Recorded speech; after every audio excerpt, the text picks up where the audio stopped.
مفتی طارق مسعود special. Well للمطففین الذین اذا اکتالوا علی الناس یستوفون۔ اللہ فرماتے ہیں سوسائٹی میں کچھ ایسے 2 نمبر لوگ ہوں گے کہ جب اپنا حق لینے کی باری آتی ہے ایک ایک پائی کا حساب کرتے ہیں، 1.5 ہوشیار، اور کہتے ہیں میں ایکچولی مالی معاملات میں بہت کلیئر آدمی ہوں۔ اگلا کہتا ہے بس 100 دفعہ گن لیے بس کرنا، کہتے ہیں ایکچولی پیسوں کے معاملے میں 2 نمبر بالکل بھی نہیں، لیکن جب حق دینے کی باری آتی ہے کتنا رلاتے ہیں۔ مجھے یہاں کا فیشن نہیں پتا کیا ہے، ہمارے ہاں تو میرے بھائی بہت برے حالات ہیں۔ اچھا نہیں نکالتا کوئی پیسہ۔ میرے والد صاحب اللہ ان کی مغفرت فرمائے مجھے کہا کرتے تھے بیٹا یہ ایک بات کان کھول کے سن لو، کسی کو کاروبار کے لیے کبھی پیسے نہیں دینا۔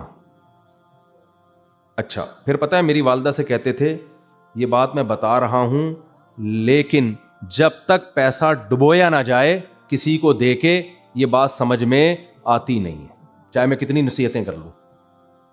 الحمدللہ بالکل ایسا ہی ہوا، بالکل 100% ایسا ہوا۔ والد صاحب نے اتنا سمجھایا تھا بیٹا نہیں ہوتا ایسا، کبھی بھی نہیں ہوتا کسی کے پیسے پہ کوئی تمہیں کما کے دے دے، یہ نہیں ہوتا، یہ ناممکن ہے، نہیں دیتا کوئی بھی۔ بہت سمجھایا، ہماری سمجھ میں آ گیا، لیکن جب انتقال ہوا ہمیں وراثت ملی تو داڑھی والے صاحب، ٹوپی والے، ایسے سرمے بڑے بڑے، یہاں پہ تسبیحات، تہجد، ہم نے کہا یار اللہ تعالیٰ کیا نور ہے یار ان کے چہرے، ایسا لگ رہا ہے نور کی کرنیں برس رہی ہیں ان کے۔ کہنے لگے وہ ایکچولی آپ کے پاس پیسے ہیں؟ میں نے کہا جی ہیں۔ آپ کے پاس سنے کاروبار کے لیے ٹائم نہیں، آپ تو مولوی آدمی ہیں، آپ تو پڑھ رہے ہیں۔ میں نے کہا جی تو یہ بزنس ہے، اس میں پیسہ، یہ بزنس ہے، اس میں وغیرہ وغیرہ وغیرہ وغیرہ وغیرہ۔ ایک دن وہ آیا کہ الحمدللہ والد صاحب کی ساری وراثت 0۔ سمجھ رہے ہیں کہ نہیں سمجھ رہے ہیں؟ اور آخری جو میرے ساتھ ہوا نا وہ تو ایسا ہے، کبھی خوشبو لگا کے آؤ تو میں سمجھاؤں۔ ایک بات بتاؤں آپ نے کسی کو پیسہ دیا وہ لے کے بھاگ گیا، یہ کم فراڈی ہے، یہ یاد رکھنا۔ اور جو آپ کے پیسے پہ پیسہ کما کے دے رہا ہے نا، اف یہ تباہی ہے۔ یہ آپ کا گھر بھی بکوائے گا آپ سے۔ یہ جو کما کے، مجھے زیادہ فراڈ ان لوگوں نے کیا جنہوں نے میرے پیسے پہ مجھے پیسے ایمانداری سے کما کے دیے، بے ایمانی سے جنہوں نے دیے وہ کم بے ایمان تھے۔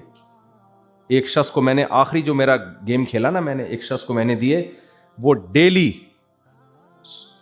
2 بجے میرے گھر پہ آ کے کھڑا ہو جایا کرتا تھا، نہیں سوری رات کو عشاء کے بعد، کہ میں سونے سے پہلے حساب دینا چاہتا ہوں، مر گیا تو میرا کیا ہوگا کالیا، قبر میں میرا حساب ہوگا تو کالیا تجھ سے سوال ہوگا تو نے کیوں مفتی صاحب کا حق کھا لیا ہے، کالیا تو نے مولوی کا مال کیوں کھا لیا، تو تیرا کیا ہوگا کالیا۔ تو مجھے آ کے نا ڈیلی 8-9 بجے گھر پہ آ جاتا تھا، یہ آپ کے آج کا اماؤنٹ جو میں نے بزنس کیا ہے۔ کہتا تھا یار صبح دے دیتے، نہیں میں کسی کا پیسہ میری جیب میں ہو، میں سید ہوں سید، ایسے کہتا تھا، کسی کا پیسہ میری جیب میں ہو مجھے نیند نہیں آتی۔ میں نے کہا یار میرا پیسہ تو جس نے بھی لیا کھا گیا۔ اس نے کہا کسی خاندانی آدمی سے واسطہ، میں جو خاندانی کر رہا ہوتا ہوں نا، خاندانی چائے، یہ مجھے خاندانی لوگ ٹکرے ہیں۔ تو کہنے لگا کہ کسی خاندانی آدمی سے واسطہ نہیں پڑا نا، 2 مہینے اس نے مجھے پیسہ کما کے دیا ہے۔ اور جب لوگوں نے دیکھا یار مفتی صاحب کے پاس گاڑیوں کا، تو میں چھوٹی موٹی گاڑیوں کا تو سوچتا ہی نہیں تھا میں، تو پھر کیا ہوا، لوگ آنا شروع ہو گئے، صاحب ہمارا پیسہ بھی لگوا دو یار، یہ ہوتا ہے سمجھ رہے ہو، مفتی صاحب ہمارا پیسہ بھی لگا دو۔ میں نے نہیں مفتی صاحب ہمارا، جن نے لگوایا الحمدللہ۔ تو یہ ہوتا ہے، مزاربہ اسکینڈل بنا تھا نا ابھی، کتنا بڑا، میں تو لوگوں کو منع کر رہا تھا بھائی یہ سب بنجن ہے، نہیں مان رہے تھے لوگ۔ خیر یہ نئے الگ قصے ہیں۔ مالی معاملات میں مسلمان ٹھیک نہیں ہے، ٹھیک نہیں۔ حالانکہ پتہ ہے آپ کو نبی صلی اللہ علیہ وسلم جنازہ پڑھانے سے انکار کرتے تھے جس کے اوپر قرضہ ہو۔ دیکھو کینیڈا میں اگر آپ کسی کا مال کھا لو تو شاید کچھ وقت کے لیے جیل ہوگی، اللیگل ہوگا نا، اسلام میں اللیگل نہیں ہے، حرام ہے۔ حرام اور اللیگل میں زمین اور آسمان کا فرق ہے۔ حرام کا مطلب 40 دن نماز قبول نہیں ہو رہی. دیکھو اسلام میں چور کا ہاتھ کاٹنے کا حکم ہے, حکومت پہ ہے, آپ نہ کاٹ دینا کسی کا ہاتھ, تو چور کا ہاتھ کاٹنے کا حکم ہے. حالانکہ دیکھا جائے تو کیا اتنا بڑا جرم ہے کہ اربوں روپے کا ہاتھ کٹ جائے اس کا؟ کوئی بنتا ہے بظاہر عقلی لحاظ سے کوئی تک بنتا ہے؟ ایک آدمی نے 1 لاکھ روپے چوری کیے, اسلامی حکومت ہو تو اسلام کہتا ہے ہاتھ کاٹ دو اس کا. سوال پیدا ہوتا ہے, غیر مسلم بھی اعتراض کرتے ہیں, یار ہاتھ کروڑوں روپے کا, اربوں روپے کا, بلکہ اربوں بھی کم, اور پیسے چوری کیے 1 لاکھ, تو یہ تو معاذ اللہ نقل کفر نباشت, بظاہر ظلم ہے کہ لاکھ روپے کی چوری کی ہے اور اربوں روپے کا ہاتھ کاٹا جا رہا ہے اس کا. بھائی بات یہ ہے کہ چوری کرنا اللیگل ہوتا نا تو 1 لاکھ کا بدلہ 1 لاکھ ہوتا. چوری کرنا صرف اللیگل نہیں ہے, حرام ہے. حرام کا مطلب یہ خدا کی نافرمانی کی ہے آپ نے, اس گاڈ کی, اس کریٹر کی, اس خالق کی جس نے آپ کو بنایا. وہ کہہ رہے کمبخت جب تو پیدا ہوا تھا میں نے ماں کی چھاتیوں میں دودھ پیدا کر دیا تھا, اس کا مطلب تیری روزی میرے ذمے ہے, تو حرام طریقے سے کیوں کما رہا ہے؟ اس کی سزا ہے کہ تیرا ہاتھ کٹے گا. حرام بہت اوپر کی چیز ہوتی ہے, سمجھ رہے کہ نہیں سمجھ رہے؟ تو مسلمان کو تو جرائم میں بہت پیچھے ہونا چاہیے, اس لیے کہ یہ جرم صرف اللیگل نہیں ہے, اللیگل سے اوپر کی چیز ہے, حرام ہے. حرام کا لفظ بہت گاڑا لفظ ہوتا ہے. دیکھو یہاں میں نے دیکھا ہے کتنا بھی گنہگار مسلمان ہو خنزیر نہیں کھائے گا, کیوں؟ حرام ہے. اسی وجہ سے نا, حرام ہے نا بھائی, حرام گاڑا لفظ ہے نا, سخت لفظ ہے, اس پہ سزا بہت سخت ہے. لیکن میرے بھائی اور بھی بہت سارے کام ہیں جو اسلام میں کیا ہیں؟ حرام ہے. کسی کو تکلیف دینا حرام, کسی سے قرضہ لے کے کھا جانا حرام. اتنا بڑا حرام ہے اگر آپ کے ذمے کسی کے پیسے ہوں کہ نبی صلی اللہ علیہ وسلم نے, جہاں تک مجھے اس وقت حدیثیں یاد آ رہی ہیں, ہو سکتا ہے اور بھی حدیثیں ہوں, لیکن جو اس وقت مستحضر ہیں, 2 قسم کے لوگوں کی آپ نے جنازہ نہیں پڑھایا. 2 قسم کے لوگوں کا جنازہ نہیں پڑھایا. اور آپ کو پتا ہے نبی جنازہ تیار اور نبی انکار کر دیں کہ میں نہیں پڑھاؤں گا. یہ تھوڑی دیر تصور کریں اس میت کے لواحقین پہ کیا گزرتی ہوگی. آپ فرض کر لو یہاں جنازہ آئے, میرے جیسا نالائق آدمی کہتے میں نہیں پڑھا رہا جنازہ, میں بائیکاٹ کروں گا, تو جن کا جنازہ ہوگا اس کی اولاد اور اس کے رشتہ دار کس قدر مجھے برا بلا کہیں گے, یا کس قدر بدگمان ہوں گے, یا کس قدر ان کے دل پہ آرے چلیں گے. کہ ہماری کیا حیثیت ہے بھائی؟ یا مسجد کے امام کہتے ہیں میں نہیں پڑھا رہا جنازہ, جاؤ کسی اور سے پڑھوا لو. کیا گزرے گی؟ وہ بولے گا نا بھائی ہمارے باپ نے کیا کر دیا مفتی صاحب, کون سا ایسا جرم کر دیا ہے جو آپ جنازہ نہیں پڑھا رہے؟ کیا 100 بندوں کو قتل کر دیا ابا نے ہمارے؟ یہی کہے گا کہ نہیں کہے گا؟ میں اگر کہہ دوں آپ کے ابا نے جمشید صاحب کے پیسے کھائے ہوئے ہیں اس لیے میں نہیں پڑھا رہا, جمشید صاحب کوئی بیٹھے ہوئے ہوں تو حوصلہ رکھیں, مل جائیں گے اب پیسے. ایسا نہ ہو جمشید خود ہی کھا کے بیٹھا ہوا ہو بھائی. یار میں نے وسیم کو چھوڑ دیا پیچھے, تھوڑا جمشید پہ آ گیا ہوں میں. تو مجھے بتاؤ ایک بات, اگر جنازہ پڑا ہوا ہو اور میں کہہ دوں میں نہیں پڑھا رہا, میری کیا اوقات ہے بھائی؟ آپ کہو گے مفتی صاحب ہمارے والد کا جنازہ ہے, انہوں نے کیا 100 بندے مار دیے, کیا کر دیا انہوں نے, کیا کر دیا انہوں نے جو آپ جنازے کا بائیکاٹ کر کے جا رہے ہو؟ یہی کہو گے نا. اور میں کہہ دوں انہوں نے فلاں کے پیسے واپس نہیں کیے, حالانکہ دینے تھے لیکن ابھی تک کیے نہیں ہیں. یہ نہیں کہ لے کے بھاگے ہیں, کراچی سے لے کے بھاگے یا دلی سے لے کے بھاگے ٹورنٹو پہنچ گئے, نا نا نا, دینے تھے ابھی تک دیے نہیں ہیں اس لیے میں نہیں پڑھا رہا. مان لیں گے لوگ اس کو؟ لوگ کہیں گے بد اخلاق مولوی ہے, بدتمیز آدمی ہے, اپنے آپ کو پتہ نہیں کیا سمجھتا ہے, ضرورت سے زیادہ نیک بننے کی کوشش کر رہا ہے. میرے بھائی ہمارے نبی نے 2 قسم کے لوگوں کا جنازہ نہیں پڑھایا. ایک جس نے خودکشی کی, کیونکہ اپنے آپ کو قتل کرنا کسی اور کو قتل کرنے سے بھی زیادہ بڑا جرم ہے. دوسرے کو قتل کرنا بھی بہت بڑا جرم, اپنے آپ کو قتل کرنا تو, کیونکہ انسان سب سے زیادہ اپنی جان کا محافظ ہے. اللہ نے ہمیں اپنا محافظ بنایا ہے, اپنے آپ کو خود ہی مار دو, بہت بڑا جرم ہے. اور دوسرا آپ نے ان کا جنازہ نہیں پڑھایا جن کے ذمے پیسے تھے, حالانکہ وہ معاذ اللہ کوئی دھوکے باز نہیں تھے, ارادہ تھا دینے کا, زندگی میں دے نہیں پائے, تو ہمارے نبی بائیکاٹ کرتے تھے, ہم نہیں پڑھائیں گے جناب. جب تک کوئی صحابی کفالت نہ لیتے یا رسول اللہ ان کا قرضہ میرے اوپر, پھر آپ آتے جنازہ پڑھاتے. ایسا اسلام میں مالی لین دین میں اتنی ایکوریسی ہونی چاہیے. لیکن آج ہمارے حالات دیکھ لو آپ, پیسے لیتے ہوئے, میں بھائی پیسوں کے معاملے میں کلیئر, دینے کی باری آئی اتنا رلاتا ہے نا آدمی, اتنا رلاتا ہے, خون کے آنسو روتے. کرائے پہ گھر دینے والا, اس زمانے میں آپ کرائے پہ گھر دے کے دیکھ لو. ہمارے ایک دوست نے گھر بنایا اچھا بھلا, میں نے کہا 2 سال سے خالی پڑا ہوا ہے, کرائے پہ دے دو. اس نے کہا میری ماں کی بددعا لگی ہوگی تو میں کسی کو کرائے پہ دوں گا. کرایہ دار کیا, پاکستان کی بات کر رہا ہوں, انڈیا میں بھی ایسا ہی ہوگا, ہم سب ایک ماں باپ کی اولاد ہے.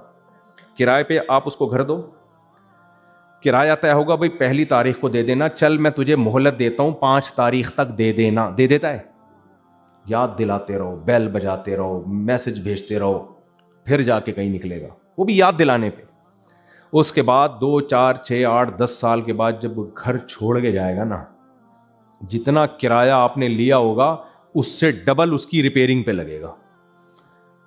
نل کے عجیب طریقے سے استعمال کیے ہوئے ہیں, دیواروں پہ بچوں نے چونا کھا کے ختم. چھوٹے بچے چونا کھاتے ہیں نا, وہ ساری دیواریں بچوں نے, کیلشیم کی کمی ہوگی تو وہ ساری کمی کہاں سے پوری ہو رہی ہے بچوں کی, دیواروں میں جو چونا ہوا ہوا ہے وہ کھا کھا کے کیلشیم کی. جہاں دل چاہا کیل ٹھوک دی گھڑی لگانے کے لیے. مجھے یاد ہے میں نے جب میری سیکنڈ میرج ہوئی تو میں نے 2 کمروں کا گھر رینٹ پہ لیا, تو گھڑی نہیں تھی, تو وہ جو مالک مکان ایک بیوہ خاتون تھی ہمارے ساتھ ہی, وہ بھی ان کا گھر بھی بالکل ساتھ, ان کو نہیں پتا تھا, ان کی آوازیں مجھے آ رہی ہیں. میں نے کیا کیا, کیل ٹھوکنا شروع کی. میری غلطی کہ ان سے مجھے اجازت لینی چاہیے تھی, لیکن ہم بھی ہیں تو پاکستانی.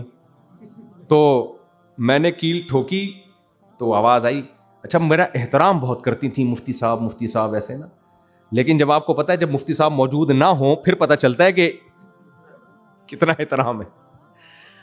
تو میں جب کیل ٹھوک رہا ہوں نا گھڑی لگانے کے لیے, اپنے بیٹے سے کہنے دیواروں کا بیڑا غرق کر رہے ہیں اور کچھ بھی نہیں. دیواروں کا بیڑا مجھے بڑا اچھا لگا, دیواروں کا بیڑا غرق. میں نے کہا یہ اوریجنل اندر سے جو ان کے میرے بارے میں جذبات ہیں وہ نکل کے تو کرتے ہیں کرایہ دار دیواروں کا بیڑا غرق.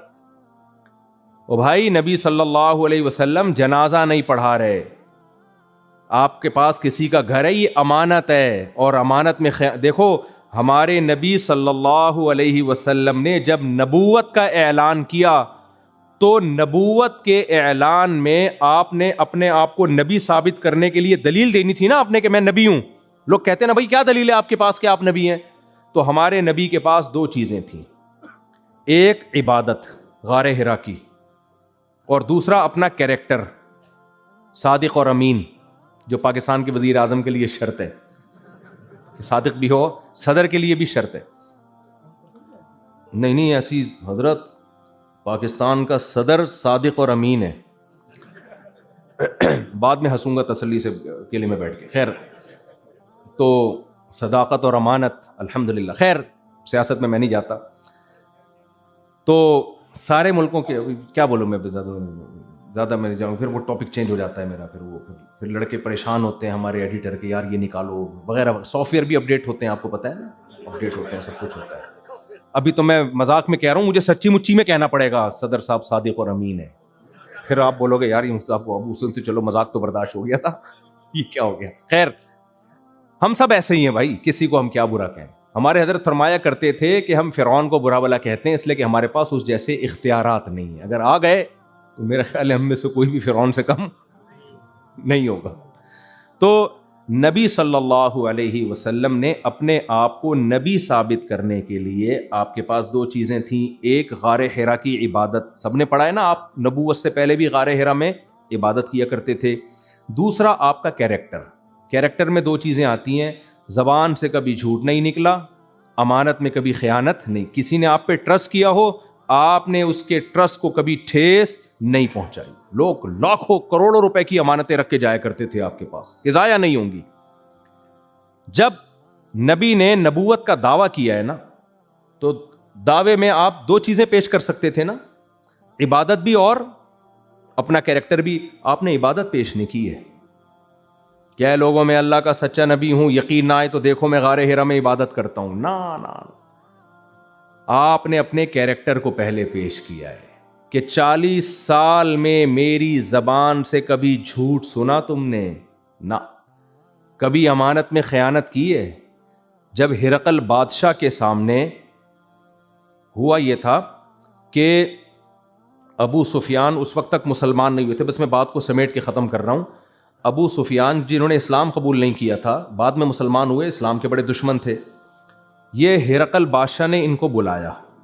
ہرقل بادشاہ نے جب نبی صلی اللہ علیہ وسلم کا خط پہنچا نا ہرقل بادشاہ کے نام کہ اسلام قبول کر لو, تو روم کا بادشاہ تھا, عیسائیوں کا بہت بڑا بادشاہ سمجھا جاتا تھا, وہ خلیفہ تھا ان کا.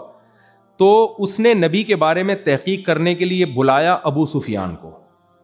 ابو سفیان کو سامنے بٹھایا, بخاری کی حدیث ہے, اور کہا میں تم سے جو جو سوال پوچھوں تم نے اس کا مجھے ٹھیک ٹھیک جواب دینا ہے. اور ذہانت اتنی تھی بادشاہ میں کہ ابو سفیان خود اس حدیث کے راوی ہیں, بعد میں انہوں نے خود یہ واقعہ سنایا جب اسلام لے آئے. کہتے ہیں میرے ساتھیوں کو, میرے ماتحتوں کو پیچھے بٹھایا, مجھے آگے بٹھایا تاکہ میں جھوٹ نہ بول سکوں. میں جھوٹ بولوں گا تو پیچھے والے لوگ آنکھیں ماریں گے نا ایک دوسرے کو. تو بادشاہ نے یہ ہوشیاری کی کہ مجھے سامنے بٹھایا اور باقی عربوں کو پیچھے بٹھایا تاکہ میرا جو ان کا جو رسپانس ہے وہ ابو سفیان نہ دیکھ سکیں.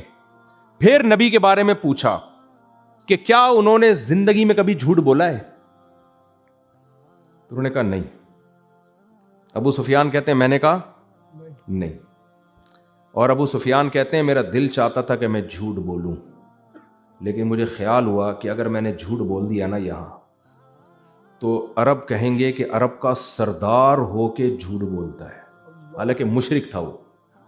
دیکھو اللہ کے نبی نے جو قریشیوں میں نبی بھیجا نا تو اس قوم میں کوئی کوالٹیز تھیں, کافر ہونے کے باوجود کچھ خوبیاں تھیں. وہ جھوٹ کو بہت برا سمجھتے تھے, امانت میں خیانت کو برا سمجھتے تھے. ابو سفیان کہتے ہیں کہ میں اس لیے سچ بولتا رہا, نبی کے بارے میں جو پوچھتے رہے میں سچ سچ جواب دیتا رہا, کہ میں نے سوچا کہ اگر میں نے ایک بھی جھوٹ جواب دیا نا تو واپس جاؤں گا, لوگ کیا کہیں گے, ہم تو تجھے سردار سمجھتے تھے اور تو کیا نکلا, جھوٹا. اس سے پتہ چلتا ہے جھوٹا سردار نہیں ہو سکتا, وہ لیڈر بننے کے قابل نہیں ہے. تو ہرقل بادشاہ نے کہا, جو عیسائی تھا, مسیحی تھا, اس نے کہا کہ یہ کیسے ہو سکتا ہے کہ ایک شخص نے 40 سال میں ایک بار جھوٹ نہ بولا ہو, اور جھوٹ بولنے پر آیا تو معاذ اللہ خدا پہ جھوٹ باندھ دیا اتنا بڑا کہ مجھے اس نے نبی بنایا ہے. یہ کیسے ممکن ہے؟ اس کی میں ایک آسان مثال دیتا ہوں. آپ نے دیکھا ایک بندہ ڈاکو ہے اور پورا گینگ لا کے پورا بینک لوٹ لیا اس نے. جج نے پکڑا اس کو, جج نے پوچھا بتا بھائی اس سے پہلے کتنی چوریاں کی ہیں؟ وہ کہے خدا کی قسم زندگی میں 5 روپے نہیں چرائے, کبھی مسجد سے چپل نہیں چرائی. جج صاحب یہ پہلی دفعہ ہوا ہے. جج کہے گا بھائی پہلی دفعہ میں اتنی بڑی کاروائی, بولو. پہلے چپل چراتا ہے, پکڑا جاتا ہے, سافٹ ویئر اپڈیٹ ہوتے ہیں, کچھ انسان بن جاتے ہیں, کچھ کا امیون سسٹم ڈیولپ ہوتا ہے, ان کو چانٹے کھانے کی عادت. پھر آہستہ آہستہ ہوتے ہوتے 15-20 سال لگتے ہیں اس درجے کا ڈاکو بننے میں. ہمارے صدر صاحب استغفر اللہ, پھر وہ تو ٹائم لگا نا, اتنی جلدی نہیں ہو گیا سب کچھ. خیر, تو میں ان صدر کی بات نہیں کر رہا, صدر تو بہت گزرے ہیں بھائی, پرانے کوئی صدر ہوں گے ان کی بات کر رہا ہوں. خیر, تو ٹائم لگتا ہے, سمجھ رہے ہو کہ نہیں سمجھ رہے, ٹائم لگتا ہے یہاں تک پہنچنے میں. تو ہرقل نے کہا یہ کیسے ممکن ہے کہ جس نے زندگی میں کبھی جھوٹ نہ بولا ہو اور معاذ اللہ جھوٹ بولنے پر آئے تو ایسے کہ خدا کی طرف نسبت کر دی کہ میں خدا کا پیغمبر ہوں, یہ کیسے ممکن ہے؟ تو میں آپ سے یہ کہہ رہا ہوں ہمارے نبی نے اپنے کیریکٹر کو پیش کیا, امانت میں کبھی خیانت نہیں کی. ہم امانتوں میں خیانت کرتے ہیں, جھوٹ ہم بولتے ہیں, 2 نمبریاں. میں ایسے لوگوں کو جانتا ہوں غیر مسلم ممالک میں رہ رہے ہیں, حکومت کو یہ شو کیا ہوا ہے کہ ہم بے روزگار ہیں اور حکومت سے پیڑے کھا رہے ہیں, اور بزنس کر کے وہاں سے بھی پیڑے, دونوں طرف سے کیا مل رہے ہیں ان کو, پیڑے مل رہے ہیں. ٹھیک ہے بھائی, نہیں کرو یار یہ کام, غیر اخلاقی حرکت ہے. جو رزق مقدر میں اس پہ تمہیں حکومت اگر کوئی پیسے دے رہی ہے, احسان ہے حکومت کا, مان لو احسان ہے بھائی, ہم جھوٹ نہیں بولیں گے, آپ کی نوازش آپ کی, آپ ہمیں یہ احسان کر رہے ہیں ہمارے اوپر. من لم یشکر الناس لم یشکر اللہ, جو لوگوں کا شکر ادا نہیں کرتا وہ اللہ کا بھی شکر ادا نہیں کرتا. احسان چاہے مسلم کرے یا غیر مسلم کرے, دونوں کا شکر ادا کرنا فرض ہے یا نہیں ہے؟ اسلام نے کیوں حکم دیا کہ والدین کافر بھی ہوں تو بھی ان کے ساتھ اچھا سلوک کرو, ان کی اطاعت کرو؟ کیوں حکم دیا؟ تمہارے لیے تو محسن ہے نا, وہ تمہارے لیے تو محسن ہے. جزاک اللہ. تو بات کو بس میں سمیٹ رہا ہوں, بہت لمبی ہو گئی بات. تو میرے بھائی, گندگی کی 2 قسمیں ہوتی ہیں, ایک عمل کی گندگی اور ایک ظاہری گندگی. اسلام میں جو طہارت ہے وہ گناہوں سے بھی طہارت حاصل کرنا ضروری اور ظاہری طہارت حاصل کرنا بھی ضروری.